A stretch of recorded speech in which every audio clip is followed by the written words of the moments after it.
Hi friends, ఈరోజు మన video ఏంటంటే మనకి బ్రేక్ఫాస్ట్ మంచిగా పూరీలోకి పూరీ కూర ఎలా చేసుకోవాలో వీడియోలోకి వెళ్ళి చూపిస్తాం. ముందుగా మనం వీడియో ఎవరైనా చూస్తుంటే లైక్ చేయండి, షేర్ చేయండి, సబ్స్క్రైబ్ చేసుకోండి. ముందుగా మనం బాండి పొయ్యి మీద పెట్టేసుకొని ఒక 2 టీ స్పూన్లు అన్ని తాలింపు గింజలు వేసుకోవాలి. పచ్చెనగపప్పు, మినపప్పు, జీలకర్ర, ఆవాలన్నీ వేసుకోవాలి. ఇక్కడ నేను ఒక 2 ఉల్లిగడ్డలు ముందుగానే కట్ చేసి పెట్టాను. 2 ఉల్లిగడ్డ కట్ చేసి పెట్టాను. ఒక క్యారెట్ సన్నగా కట్ చేసాను. ఇవన్నీ తాలింపులు వేసుకొని మంచిగా వేపుకోవాలి. ఇవన్నీ మాడిపోకుండా వేపుకోవాలి. మనము ఇక్కడ ఎండు కారం వేయం కాబట్టి ఒక 10 పచ్చిమిరపకాయలు మధ్యలోకి చీల్చి ఇట్లాగా ముక్కలు చేసుకొని వేసుకోవాలి. ఇవన్నీ మంచిగా ఉడికించుకోవాలన్నమాట. ఇవన్నీ అడుగు మాడకుండా కలుపుకోవాలి. ఉప్పు మన టేస్ట్కి తగినంత వేసుకోవాలి. ఉప్పు వేస్తే ఏంటంటే తొందరగా మగ్గిపోతుంది అన్నమాట. ఒక రెమ్మ కరివేపాకు వేసుకోవాలి. కరివేపాకు కూడా పచ్చిది వేసుకుంటే చాలా బాగుండిద్దండి, మంచి వాసన కూడా వచ్చింది. మూత పెట్టుకొని ఉడికించుకోవాలి. ఇప్పుడు మనము ఇక్కడ మళ్ళీ మూత తీసి చూసారో ఉడికినవి మెత్తబడ్డి కూడా ముక్కలు. 1 టీ స్పూను అల్లం చిన్నిపాయ పేస్ట్ వేసుకోవాలి. వేసుకొని ఇది పచ్చివాసన పోయిందాక కలుపుకోవాలన్నమాట. పచ్చివాసన పోయిందాక కలుపుకొని మనం ఇప్పుడు మళ్ళీ దీంట్లోకి కొన్ని వాటర్ పోసుకోవాలి. మనకి గ్రేవీకి సరిపోయినన్ని వాటర్ పోసుకొని కలుపుకొని మూత పెట్టుకొని ఉడికించుకోవాలి. కానీ చాలా బాగుండిద్దండి పూరీలోకి ఇట్లా కానీ కూర చేసుకుంటే. మనకి పక్కన కూర ఉడుకుతుంది కదా, ముందుగా మనం 2 టీ స్పూన్లు మన శనగపిండి తీసుకొని నీళ్ళు పోసుకొని కలిపి పక్కన పెట్టేసుకోవాలి. ఇక్కడ చూసారా మనకి మంచిగా ఉడికింది. 1 టీ స్పూన్ పసుపు వేసుకోవాలి. పసుపు చూపించడం మర్చిపోయాను. మనకి ఇక్కడ కూర ఉడుకుతుంది. ముందుగా నేను ఇక్కడ గోధుమ పిండి 1 అరకిలో పిండి కలిపి పక్కన పెట్టానండి.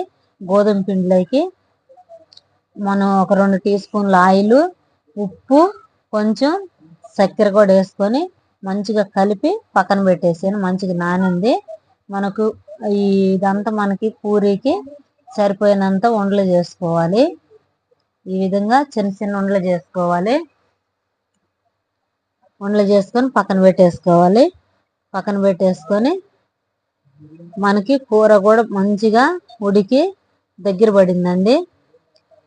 మనకి ఎన్ని ఉండలు కావాలి అన్ని ఉండలు పక్కన పెట్టుకొని మిగతా పిండి మీద ఆరిపోకుండా మూత పెట్టుకొని పక్కన పెట్టేసుకోవాలి.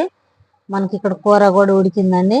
మనం ముందుగా ఏదైతే శనగపిండి కలిపి పక్కన పెట్టుకున్నామో ఇప్పుడు ఈ శనగపిండిని కూరలో వేసేసుకున్నాం. మంట సిమ్లో పెట్టుకొని వేసుకోవాలి. ఎందుకంటే తొందరగా దగ్గర పడిద్ది అన్నమాట. శనగపిండి వేస్తే మనకి చూసారా చిక్కదనం అయిపోయింది. ఈ విధంగా ఉంటే సరిపోతుందండి. ఇంక మనము మూత పెట్టుకొని స్టవ్ సిమ్లో పెట్టుకోవాలి. సిమ్లో పెట్టేసుకొని మనం పూరీలు చేసుకున్నాము. పూరీలు మనకి ఏ సైజు కావాలో ఆ సైజు చేసుకోవాలి. నేనైతే ఇట్లాగా చేసుకున్నానండి. మరీ అంత పలసగా కాకుండా అంత మందం కాకుండా ఇట్లాగా ఉండేటట్టుగా చేసుకోవాలి. పొయ్యి మీద బాండీ పెట్టేసుకొని మనకి ఆయిల్ పోసుకోవాలి. ఇక్కడ మనకు పూరీలన్నీ చేసుకోవటం అయిపోయిందండి. ఆయిల్ కూడా మంచిగా వేడెక్కింది. ఇప్పుడు మనం చేసి పెట్టుకున్న పూరీల్ని వేసుకున్నాం. మనకి గోధుమ పిండి అయినా కానీ మంచిగా పూరీలు పొంగుతాయి, చాలా బాగుంటాయండి. ఇట్లాగా కానీ చేసుకుంటే మంచిగా పొంగుతాయి అన్నమాట. కానీ మంచి టేస్ట్ కూడా ఉంటాయి గోధుమ పిండితో చేసినా కానీ.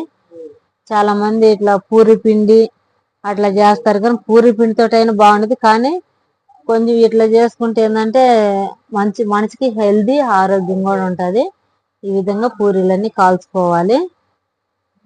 మన పూరీలన్నీ చాలా బాగా పొంగుతాయి. ఈ విధంగా కాల్చుకొని పూరీలన్నీ పక్కన పెట్టేసుకోవాలి. మనకి ఇక్కడ కూర కూడా రెడీ అయిపోయిందండి.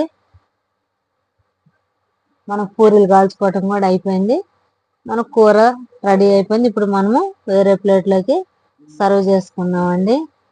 కానీ చాలా బాగుంటాయి. పిల్లలైనా కానీ ఎవరైనా పూరి అంటే ఇష్టం ఎవరికి ఉండదు, చాలా బాగుండిద్ది. ఇంకా చికెన్ కానీ అయితే సూపర్ టేస్టీగా ఉండిద్ది పూరీలోకి. అది మరొక వీడియో చేస్తాను. ఈ విధంగా చాలా బాగుండిద్దండి. మీరు కూడా ఒకసారి ట్రై చేయండి. మీరు ఎలా చేస్తారనేది మాకు కామెంట్ పెట్టండి. మీరు ఈ విధంగా పూరి కూర చేసుకొని మాకు కామెంట్లు పెట్టండి. మీకు